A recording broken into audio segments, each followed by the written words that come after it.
मनुष्य बाहर बहुत चलता है पर भीतर जाने से डरता है।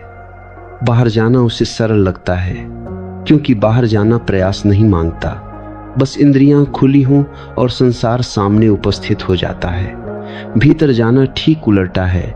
भीतर जाने के लिए आंखें बंद करनी पड़ती हैं, कानों को चुप कराना पड़ता है और सबसे कठिन मन को किनारे रखना पड़ता है। मनुष्य ने जन्म से लेकर आज तक बाहर जाना ही सीखा है। उसे सिखाया गया है कि सफलता बाहर है, सत्य बाहर है, ईश्वर बाहर है, प्रेम बाहर है, और इसीलिए जीवन भर वह बाहर खोजता रहता है और अंत में थक कर गिर जाता है। थकान इसलिए नहीं आती कि यात्रा लंबी है, थकान इसलिए आती है क्योंकि दिशा ही गलत है। जो भीतर है उसे बाहर खोजने से केवल थकान ही हाथ लगती है। भीतर जाने के 3 मुख्य द्वार हैं। द्वार अलग अलग नहीं हैं, वे एक ही मंदिर की 3 दिशाओं से खुलते हैं। कोई भी द्वार छोटा या बड़ा नहीं है। फर्क केवल इतना है कि हर व्यक्ति की प्रकृति अलग है। कोई हृदय से प्रवेश करता है, कोई साक्षी से, कोई श्वास से, लेकिन प्रवेश भीतर ही होता है। भीतर जाना कोई भविष्य की घटना नहीं है, यह इसी क्षण घट सकता है। भीतर जाने के लिए समय नहीं चाहिए, केवल साहस चाहिए, अपने ही सोर्स से मिलने का साहस। पहला द्वार मौन का है। मौन को लोग गलत समझते हैं। वे सोचते हैं मौन का अर्थ है बोलना बंद कर देना। नहीं, बोलना बंद कर देना मौन नहीं है, वह केवल शोर का अभाव है। मौन का अर्थ है मन की आवाज का शांत हो जाना। बाहर का शोर तो फिर भी सहन हो सकता है, पर भीतर का शोर असहनीय होता है। विचारों की निरंतर रेलगाड़ी, स्मृतियां, कल्पनाएं, भय, आशाएं, ये सब मिलकर भीतर एक बाजार बना देते हैं। और जब बाजार लगा हो तब मंदिर कैसे दिखे? मौन कोई अभ्यास नहीं है, मौन एक समझ है।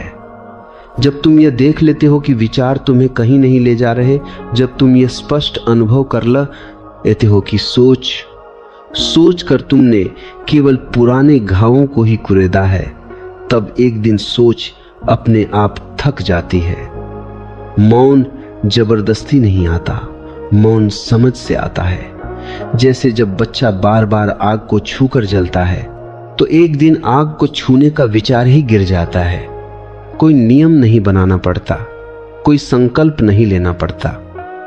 वैसे ही जब तुम देख लेते हो कि मन तुम्हें केवल अतीत और भविष्य में भटकाता है और वर्तमान से चुरा लेता है, तब धीरे धीरे मन की पकड़ ढीली पड़ने लगती है।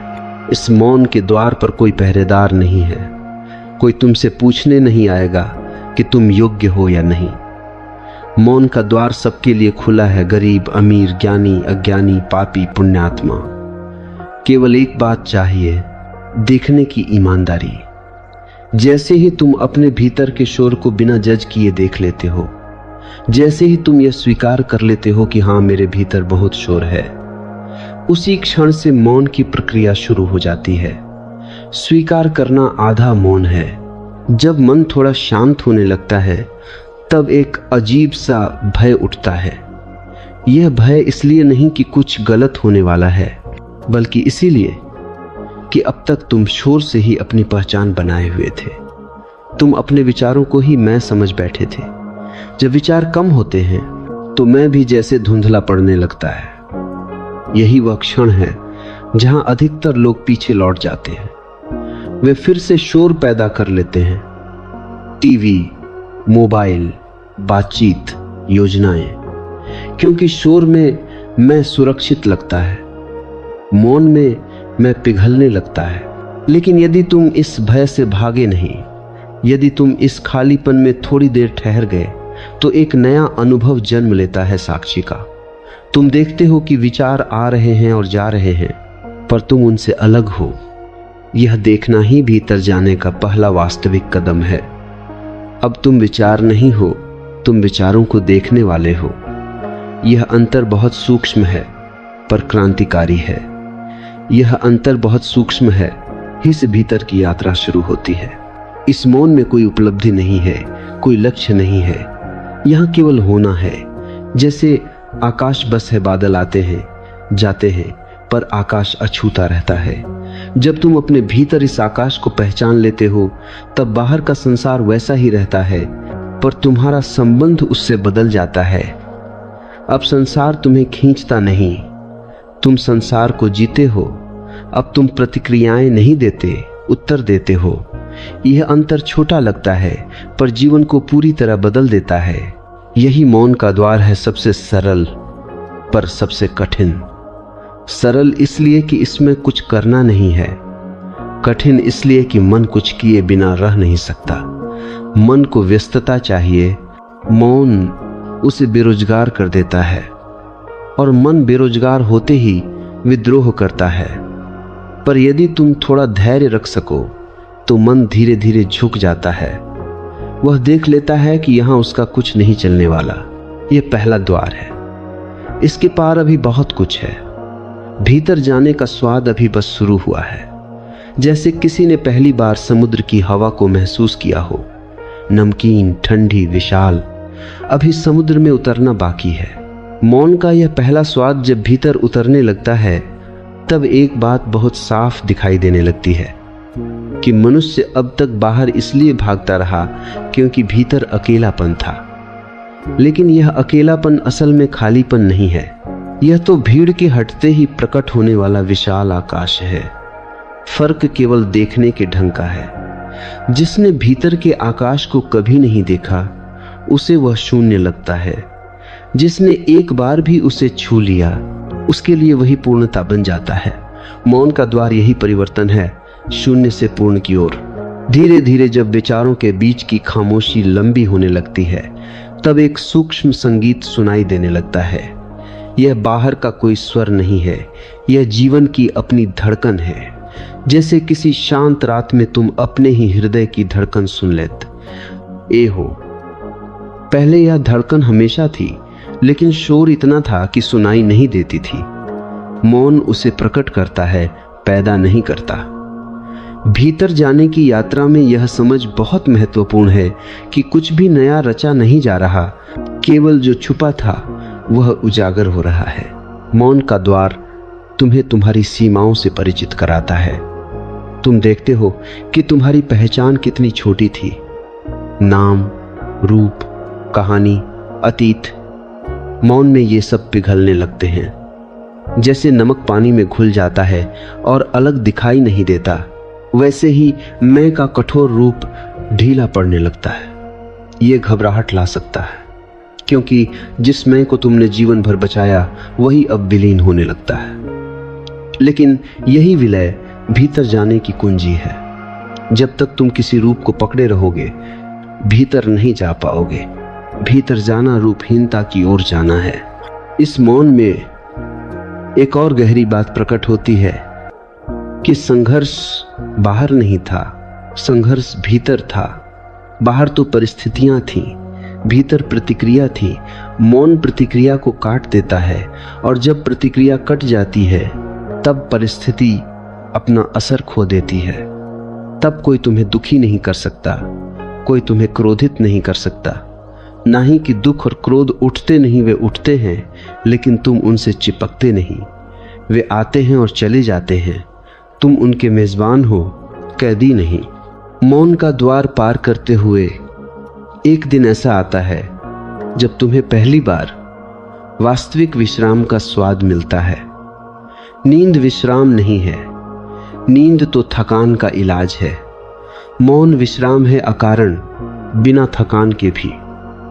मौन में बैठकर तुम्हें ऐसा लगता है जैसे सदियों से ढोया गया बोझ उतर गया हो। कोई कारण नहीं दिखता, कोई उपलब्धि नहीं हुई, फिर भी भीतर हल्कापन है। यही संकेत है कि तुम सही दिशा में जा रहे हो।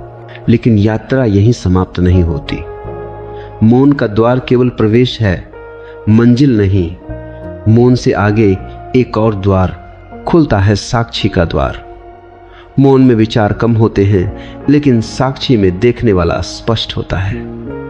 मौन कभी कभी नींद जैसा भी हो सकता है, शांत पर अचेत। साक्षी में चेतना तीक्ष्ण होती है, जागृत। इसलिए मौन को भी देखना पड़ता है। यह विरोधाभास जैसा लगता है, पर यही सत्य है। मौन भी देखा जा सकता है। साक्षी का द्वार भीतर जाने का दूसरा मुख्य द्वार है। यहां तुम कुछ बदलते नहीं, केवल देखते हो। तुम अपने विचार देखते हो, अपने भाव देखते हो, अपने शरीर की संवेदनाएं देखते हो। देखने का यह गुण अगर शुद्ध हो जाए, बिना हस्तक्षेप, बिना निर्णय, तो वही ध्यान बन जाता है। अधिकतर लोग देखते नहीं, वे तुरंत प्रतिक्रिया देते हैं। कोई विचार आया और तुम उससे जुड़ गए, कोई भावना उठी और तुम बह गए। साक्षी होना मतलब बहाव के किनारे खड़े होना। जब तुम क्रोध को देखते हो तब तुम क्रोध नहीं रहते। जब तुम भय को देखते हो तब तुम भय नहीं रहते। देखने और होने में फर्क है। यह फर्क भीतर जाने का दूसरा द्वार है। साक्षी तुम्हें धीरे धीरे यह अनुभव कराता है कि तुम शरीर नहीं हो, मन नहीं हो, भावना नहीं हो।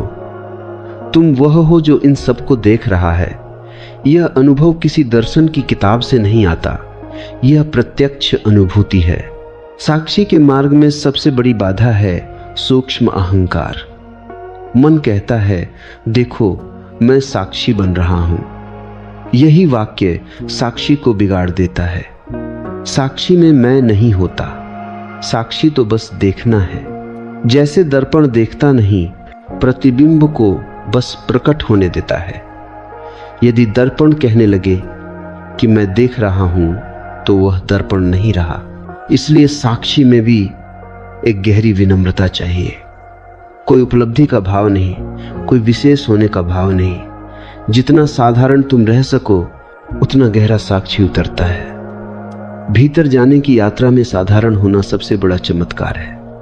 असाधारण बनने की चाह ही बाहर की दौड़ है। साक्षी का द्वार तुम्हें एक नई स्वतंत्रता देता है, भीतर की स्वतंत्रता। अब तुम परिस्थितियों के गुलाम नहीं रहते। दुख आता है, तुम देखते हो। सुख आता है, तुम देखते हो। दोनों तुम्हें छूते हैं पर बांधते नहीं।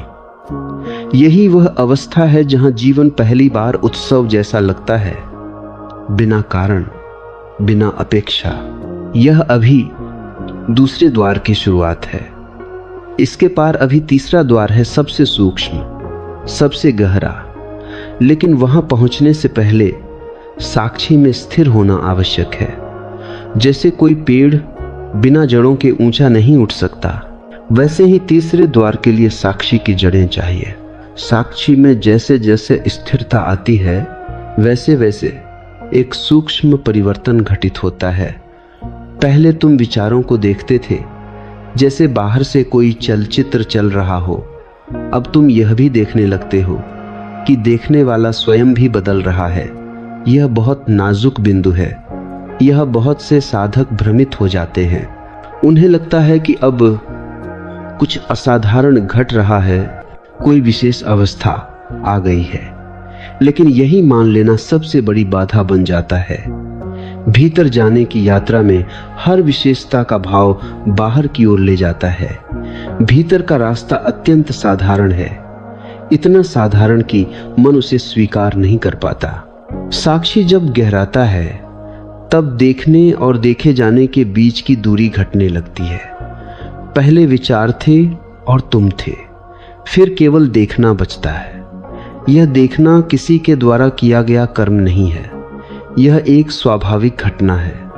जैसे नदी बहती है, वैसे ही देखना घटित होता है। इस अवस्था में प्रयास पूरी तरह गिर जाता है। यदि प्रयास है तो अभी भी मन मौजूद है, और जहां मन है वहां तीसरा द्वार नहीं खुल सकता। तीसरा द्वार सबसे अधिक गलत समझा गया द्वार है। लोग उसे किसी रहस्य, किसी शक्ति, किसी सिद्धि से जोड़ देते हैं, जबकि तीसरा द्वार किसी उपलब्धि का द्वार नहीं है। यह तो पूर्ण समर्पण का द्वार है। यहां न तो मौन साधा जाता है, न साक्षी बनाया जाता है। यहां केवल छोड़ देना होता है। यह द्वार हृदय का है, लेकिन भावुक हृदय का नहीं, बल्कि उस गहरे हृदय का जहां मैं पूरी तरह पिघल जाता है। जब साक्षी स्थिर हो जाता है, तब एक दिन अचानक यह बोध आता है, कि देखने वाला भी एक सूक्ष्म आवरण था। अभी तक तुम कहते थे मैं देख रहा हूं, अब यह मैं भी गिरने लगता है, और जब मैं गिरता है तब केवल होना बचता है। यह अवस्था शब्दों में नहीं समा सकती, क्योंकि शब्द हमेशा किसी कहने वाले को मानकर चलते हैं। यहाँ कोई कहने वाला नहीं, कोई सुनने वाला नहीं, केवल अनुभव है। यह तीसरा द्वार प्रेम का द्वार है, लेकिन प्रेम जैसा संसार समझता है वह नहीं। यह प्रेम किसी के लिए नहीं है, यह प्रेम स्वयं अस्तित्व का गुण है। जैसे फूल से सुगंध आती है, वैसे ही इस अवस्था से प्रेम बहता है। तुम किसी से प्रेम नहीं करते, प्रेम तुमसे होकर बहता है। यही कारण है कि इस अवस्था में करुणा स्वाभाविक हो जाती है। तुम किसी पर दया नहीं करते, दया घटित होती है। इस द्वार पर पहुंचने से पहले मन अंतिम चाल चलता है। वह कहता है, अब तो मैं बहुत आगे आ गया हूं, अब तो मैं मुक्त होने वाला हूं। यही अंतिम जाल है। तीसरे द्वार पर पहुंचने के लिए मुक्त होने वाला मैं भी छोड़ना पड़ता है। जब मुक्त होने वाला कोई नहीं बचता, तभी मुक्ति घटती है। यह विरोधाभास मन को पागल कर देता है, लेकिन सत्य हमेशा विरोधाभासी लगता है। तीसरे द्वार पर कोई अनुभव जमा करने के लिए नहीं है। यहाँ कोई स्मृति नहीं बनती, इसीलिए जो यहाँ से गुजर जाता है वह बहुत शांत हो जाता है। वह प्रचार नहीं करता, वह घोषणा नहीं करता, क्योंकि उसके पास कहने को कुछ नहीं बचता। उसने जान लिया है कि जो कहा जा सकता है वह सत्य नहीं है, और जो सत्य है वह कहा नहीं जा सकता। इस अवस्था में जीवन पूरी तरह बदल जाता है, लेकिन बाहर से कोई बड़ा बदलाव दिखाई नहीं देता। वही शरीर, वही संसार, वही कार्य, पर भीतर सब कुछ अलग है। अब जीवन बोझ नहीं है, अब जीवन प्रश्न नहीं है, अब जीवन उत्तर भी नहीं है, अब जीवन उत्सव है। बिना का रण, बिना उद्देश्य, जैसे बच्चे का खेल। खेल में कोई अर्थ नहीं खोजा जाता, खेल स्वयं ही पर्याप्त होता है। तीसरे द्वार से भीतर जाने के बाद लौटने जैसा कुछ नहीं रहता, क्योंकि अब भीतर और बाहर का भेद ही गिर जाता है। अब जो बाहर है वही भीतर है। अब संसार और आत्मा दो नहीं रह जाते। यही वह बिंदु है जहां खोज समाप्त होती है। खोज समाप्त होते ही जीवन शुरू होता है। लेकिन यह याद रखना, तीन द्वार अलग अलग नहीं हैं, वे एक ही यात्रा के तीन पड़ाव हैं। कभी कभी कोई व्यक्ति मौन से सीधे हृदय में गिर जाता है, कभी कोई साक्षी से। रास्ते अलग लगते हैं, मंजिल एक ही है, और वह मंजिल कहीं दूर नहीं है, वह तुम्हारे ठीक इसी क्षण में उपस्थित है। भीतर जाने का अर्थ कहीं और जाना नहीं है, भीतर जाने का अर्थ है यहीं पूरी तरह उपस्थित होना। जब तुम पूरी तरह यहां हो, तब भीतर अपने आप खुल जाता है। तीनों द्वार वास्तव में एक ही द्वार के तीन नाम हैं: जागरूकता, समर्पण, प्रेम। जब तीसरे द्वार की झलक भी भीतर उतर जाती है, तब एक गहरी शांति जन्म लेती है। ऐसी शांति जो किसी प्रयास से नहीं आती, जिसे साधा नहीं गया है, जो अचानक प्रकट हुई है, जैसे बरसों से वहीं खड़ी थी और तुमने पहली बार उसे देख लिया हो। यह शांति सुस्ती नहीं है, यह नींद नहीं है। इसमें तीक्ष्ण जागरूकता है, पर कोई तनाव नहीं। जैसे कोई व्यक्ति नदी के किनारे बैठा हो, नदी बह रही है, व्यक्ति देख रहा है, पर दोनों में कोई संघर्ष नहीं। अब भीतर जाने की यात्रा किसी मार्ग की तरह नहीं लगती, बल्कि घर लौटने जैसी लगती है। बाहर जाना हमेशा थकाता है, भीतर लौटना विश्राम देता है। और यह विश्राम कोई विराम नहीं है, यह निरंतरता है। इस निरंतरता में जीवन बहता रहता है, घटनाएं घटती रहती हैं, लोग आते जाते रहते हैं, पर भीतर कुछ नहीं हिलता। भीतर एक स्थिर केंद्र स्थापित हो जाता है। यही वह केंद्र है जिसे सदियों से तमा, साक्षी, तुरीय या मौन कहा गया है। नाम बदलते रहे, अनुभव वही रहा। इस बिंदु पर एक और भ्रांति टूटती है कि भीतर जाना मतलब संसार छोड़ देना। नहीं, भीतर जाना संसार से भागना नहीं है। भीतर जाना संसार को सही जगह पर रखना है। जब तक भीतर नहीं जाओगे तब तक संसार तुम्हारे सिर पर सवार रहेगा। भीतर जाते ही संसार तुम्हारे पैरों में उतर आता है, तब तुम संसार में रहते हो, पर संसार तुम्हारे भीतर नहीं घुसता। यह फर्क बहुत सूक्ष्म है, पर यही मुक्ति है। 3 द्वारों की यह यात्रा वास्तव में 3 अवस्थाओं की समझ है।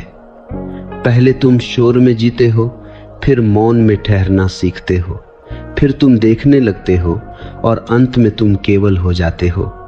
होना यह सबसे कठिन शब्द है, क्योंकि मन हर शब्द को पकड़कर कुछ बनाना चाहता है, पर होना कुछ बनना नहीं है। होना तो पहले से है, तुम केवल उसे पहचानते हो। जब यह पहचान घटती है तब जीवन में कोई विशेष चमक नहीं दिखाई देती, कोई चमत्कार नहीं घटता। चमत्कार केवल इतना है कि अब दुख में भी गहराई है और सुख में भी सादगी। अब दुख शत्रु नहीं लगता, सुख लक्ष्य नहीं लगता। दोनों आते हैं और चले जाते हैं, तुम उनके पार खड़े रहते हो। यह पार खड़ा रहना ही भीतर जाना है। अब ध्यान कोई अभ्यास नहीं रह जाता।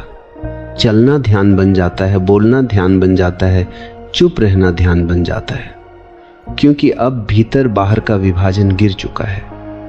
तुम कहीं भी हो, भीतर ही हो। बाहर केवल स्थान बदलता है, भीतर वही रहता है।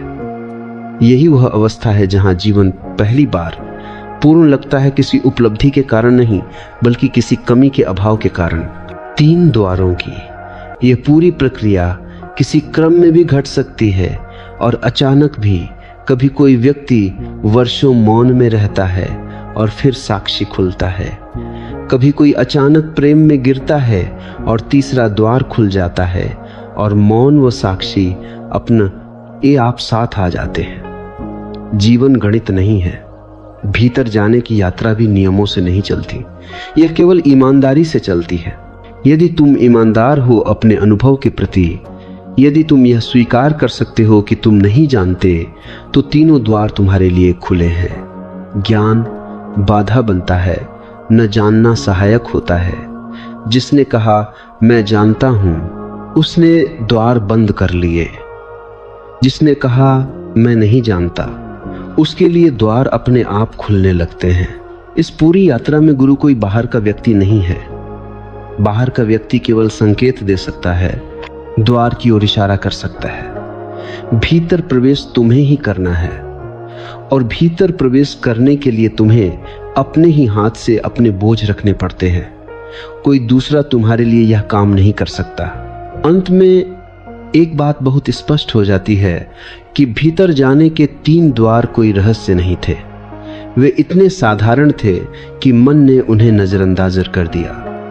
मौन, साक्षी और समर्पण, ये 3 शब्द जितने सीधे हैं उतने ही गहरे हैं। इन्हें समझना नहीं है, जीना है। समझना बाहर का काम है, जीना भीतर का। जब तुम जीने लगते हो तब भीतर और बाहर का प्रश्न ही समाप्त हो जाता है।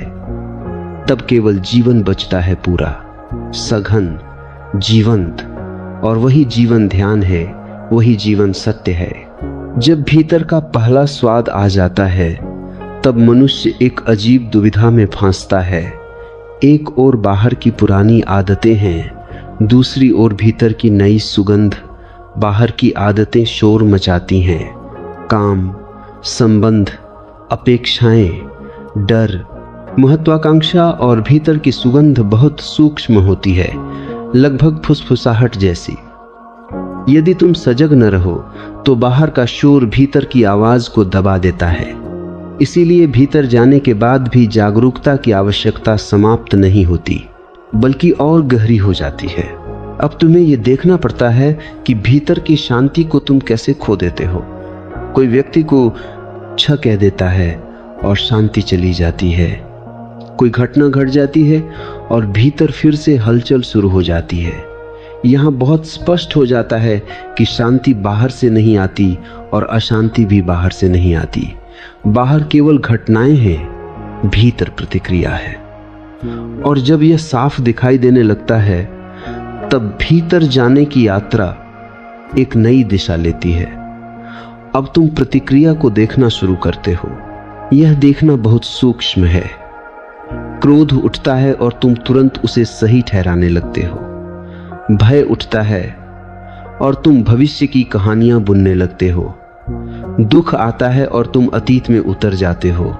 अब तक तुम इन सब के साथ बह जाते थे, अब तुम इन्हें देखते हो, और यह देखना ही धीरे धीरे तुम्हें उनसे मुक्त करता है। मुक्त होने का अर्थ यह नहीं कि वे कभी उठेंगे नहीं। मुक्त होने का अर्थ है कि वे तुम्हारे स्वामी नहीं रहेंगे। भीतर जाने का दूसरा गहरा आयाम यही है, स्वतंत्रता। बाहरी स्वतंत्रता की बातें बहुत की जाती हैं, पर भीतर स्वतंत्र न हो तो बाहर की स्वतंत्रता भी बोझ बन जाती है। भीतर स्वतंत्रता का अर्थ है कोई भी भावना आए तुम्हें बांध न सके। तुम उसके साथ पूरी तरह उपस्थित रहो पर खो न जाओ।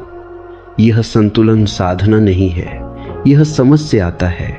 जो व्यक्ति सच में भीतर उतरता है वह कभी यह घोषणा नहीं करता कि वह भीतर उतर गया है, क्योंकि भीतर उतरते ही घोषणा करने वाला कोई बचता ही नहीं। यह बात समझने की नहीं, अनुभव करने की है।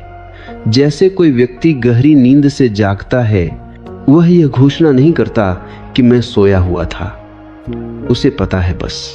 धीरे धीरे भीतर एक और बात स्पष्ट होने लगती है कि तुम जीवन को नियंत्रित करने की कोशिश कर रहे थे, और नियंत्रण ही सबसे बड़ा तनाव है।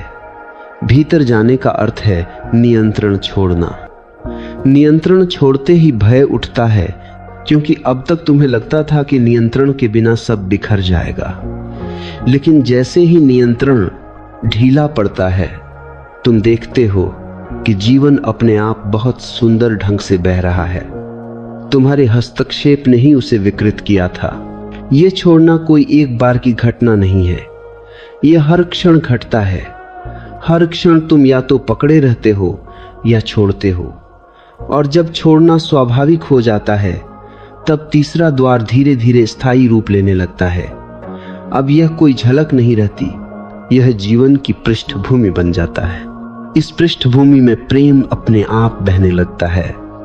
यह प्रेम किसी को पाने के लिए नहीं है, किसी को बदलने के लिए नहीं है। यह प्रेम केवल देने के लिए भी नहीं है, यह प्रेम बस है। जैसे सूर्य प्रकाश देता है, वैसे ही यह प्रेम फैलता है।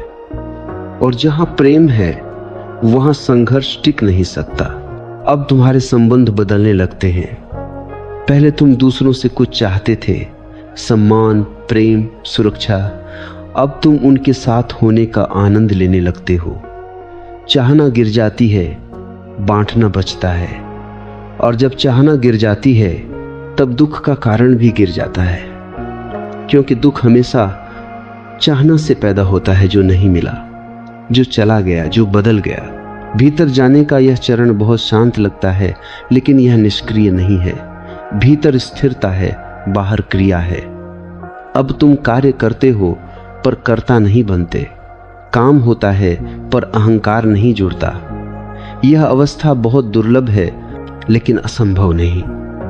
हर मनुष्य के भीतर इसकी संभावना मौजूद है। यहाँ आकर एक और भ्रम टूटता है कि ध्यान का अर्थ संसार से अलग बैठना है। नहीं, ध्यान का अर्थ है संसार में रहते हुए भी भीतर जुड़े रहना। तुम बाजार में हो पर भीतर मौन है। तुम भीड़ में हो पर भीतर अकेलापन नहीं है। अकेलापन नहीं, एकांत है। अकेलापन खाली करता है, एकांत भर देता है। इस एकांत में तुम्हें पहली बार अपना वास्तविक चेहरा दिखाई देता है।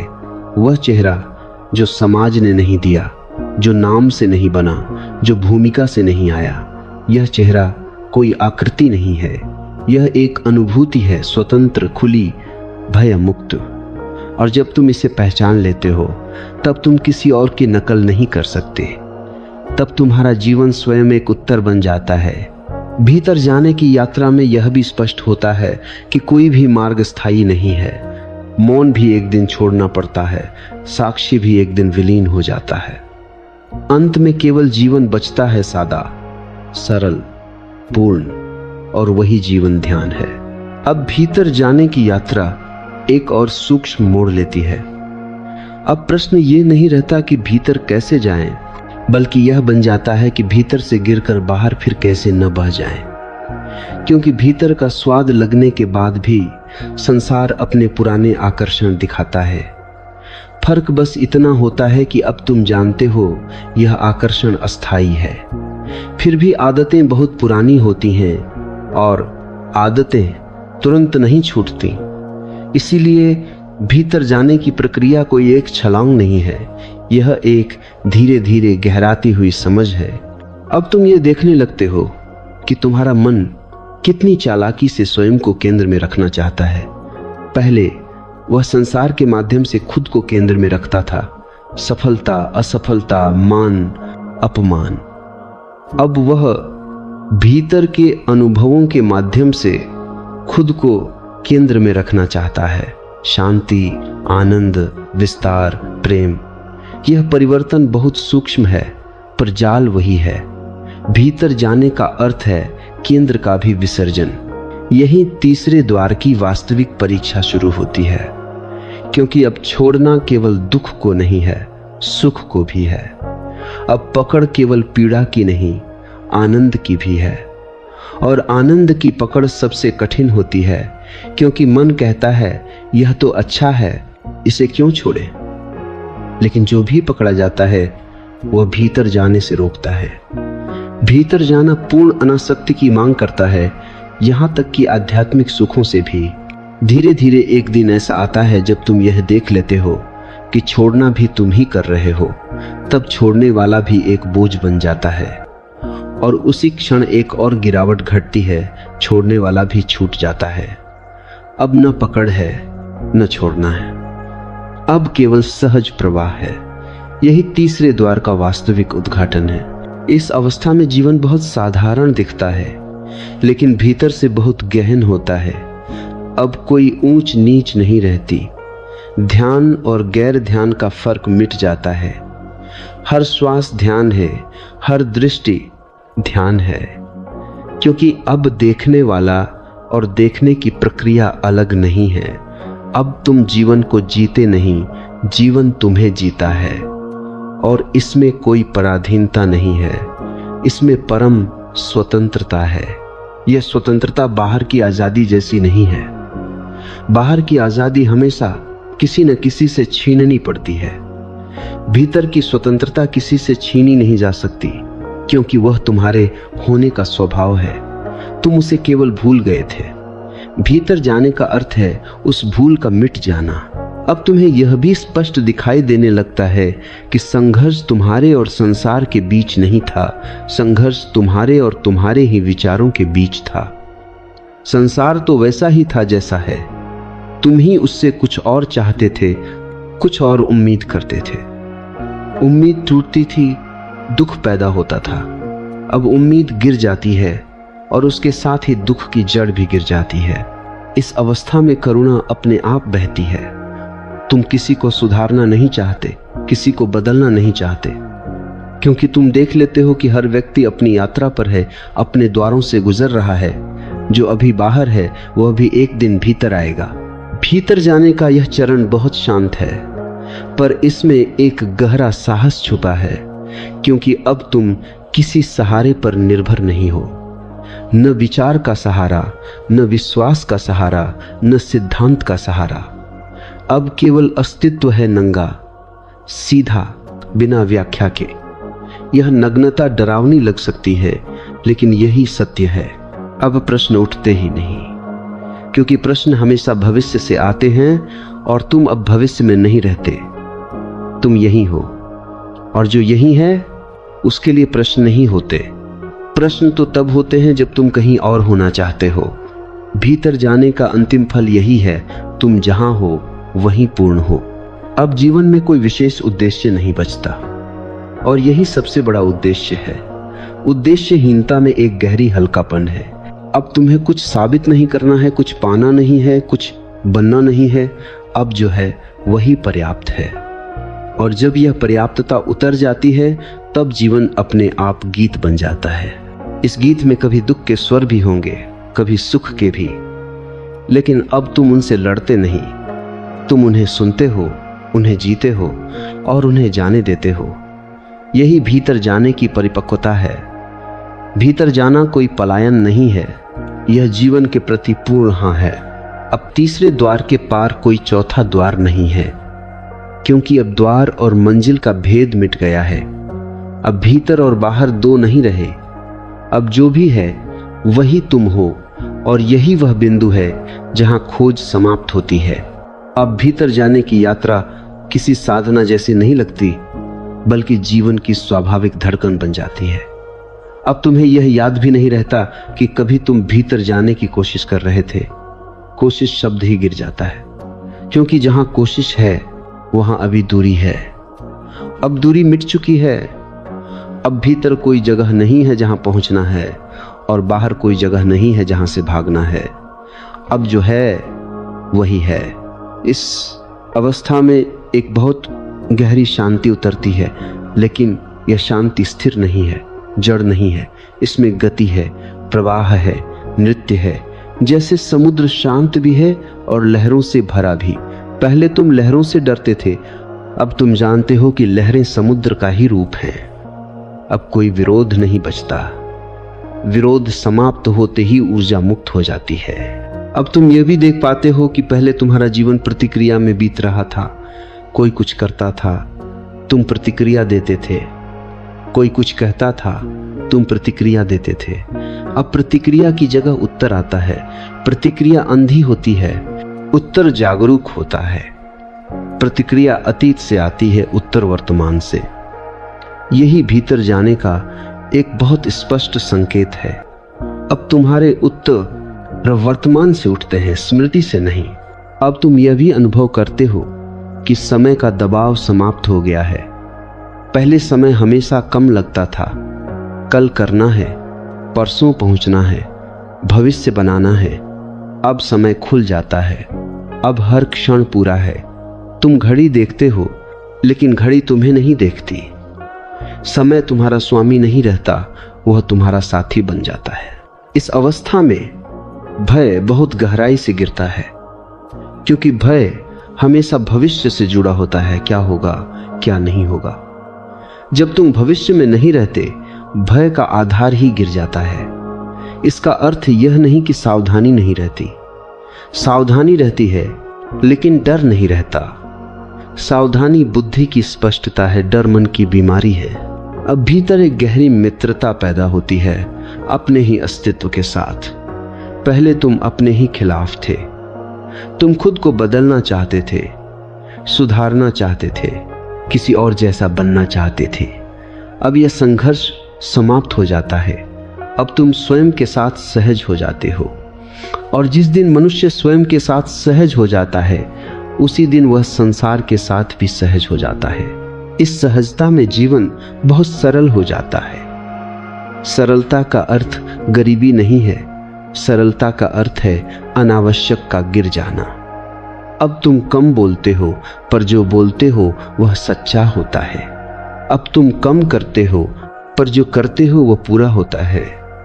अब तुम्हारा जीवन फैलता नहीं, गहराता है। भीतर जाने का यह चरण बहुत शांत दिखता है, लेकिन इसमें एक गहरी जीवंतता है। अब तुम छोटी छोटी चीजों में भी आनंद अनुभव करते हो। सूरज की रोशनी, हवा का स्पर्श, किसी का मौन। पहले ये सब वहां थे, लेकिन तुम वहां नहीं थे। अब तुम वहां हो, इसलिए सब कुछ अर्थपूर्ण हो जाता है। अब तुम्हें यह भी साफ दिखाई देता है कि जीवन में कोई भी व्यर्थ नहीं है। हर अनुभव, हर भूल, हर गिरावट तुम्हें यहीं लाने के लिए थी। अब पछतावा भी गिर जाता है, क्योंकि पछतावा अतीत से लड़ना है, और तुम अब लड़ते नहीं। तुम स्वीकार करते हो, और स्वीकार में एक गहरी शांति है। अब भीतर का केंद्र इतना मजबूत हो जाता है कि बाहर की आंधियां तुम्हें हिला नहीं पाती। दुख आता है पर टूटन नहीं आती। चुनौती आती है पर भय नहीं आता, क्योंकि अब तुम्हें पता है जो भी आता है वह जाएगा, और जो नहीं जाता वही तुम हो। इस बिंदु पर जीवन एक प्रार्थना बन जाता है। बिना शब्दों के तुम मंदिर जाओ या ना जाओ, फर्क नहीं पड़ता। अब हर कदम मंदिर है, हर श्वास प्रार्थना है, क्योंकि भीतर और बाहर का भेद मिट चुका है। अब तुम यह भी समझते हो कि भीतर जाने के 3 द्वार कोई तकनीक नहीं थे, वे तुम्हारी ही तैयारी के 3 स्तर थे। मौन ने तुम्हें शोर से मुक्त किया, साक्षी ने तुम्हें पहचान से मुक्त किया, और समर्पण ने तुम्हें स्वयं से भी मुक्त कर दिया। और जब स्वयं से भी मुक्ति हो जाती है, तब केवल जीवन बचता है निर्मल, खुला, अनंत। यहीं आकर शब्द भी थक जाते हैं, क्योंकि अब जो है उसे कहा नहीं जा सकता। कहा जा सकता है तो बस इतना कि खोज पूरी हुई, लेकिन पूरी हुई इसलिए नहीं कि कुछ मिला, बल्कि इसलिए कि खोजने वाला गिर गया। अब न भीतर है न बाहर है, अब केवल होना है। इस अवस्था में सबसे बड़ा परिवर्तन यह होता है कि तुम अब समय में नहीं जीते।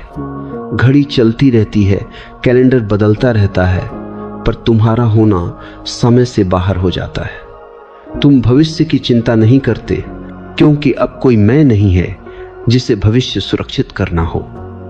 तुम अतीत का बोझ नहीं ढोते, क्योंकि अब कोई मैं नहीं है जिसे स्मृतियों से पहचान बनानी हो। यह कालातीतता भीतर जाने का सबसे शांत, सबसे गहरा फल है।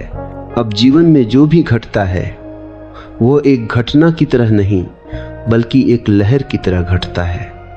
लहर उठती है, सुंदर है, फिर विलीन हो जाती है, तुम उससे चिपकते नहीं। ये तक कि भीतर की अवस्थाओं से भी नहीं। ध्यान की गहराई आई गई, आनंद आया गया, शांति आई गई, तुम स्थिर रहे। यही स्थिरता वास्तविक केंद्र है। और यह केंद्र कोई चीज नहीं है, यह खालीपन है, पर जीवंत खालीपन। इस जीवंत खालीपन में एक अजीब सा सौंदर्य है। यहां कुछ भी जोड़ा नहीं जा सकता और कुछ भी घटाया नहीं जा सकता।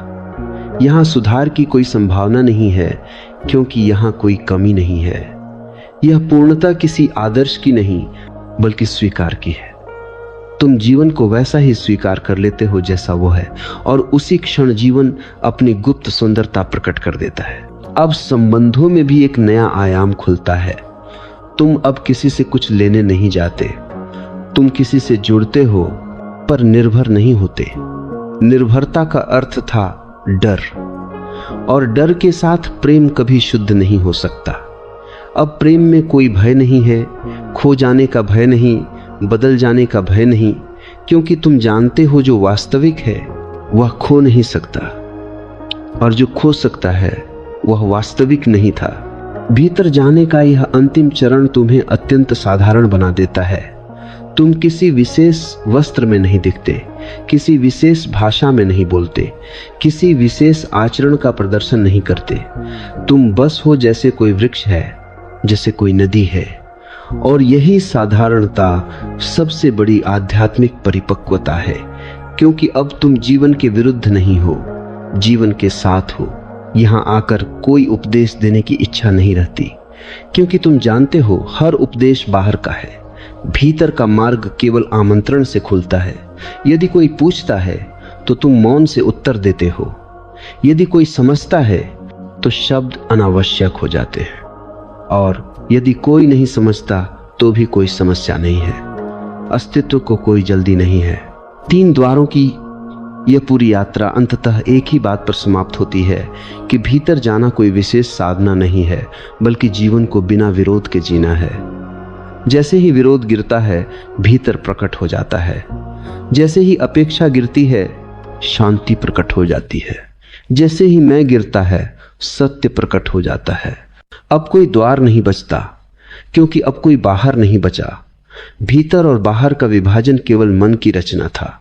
जब मन शांत हुआ, विभाजन भी शांत हो गया। अब जो है वही है, और वही पर्याप्त है। यही भीतर जाने का सार है।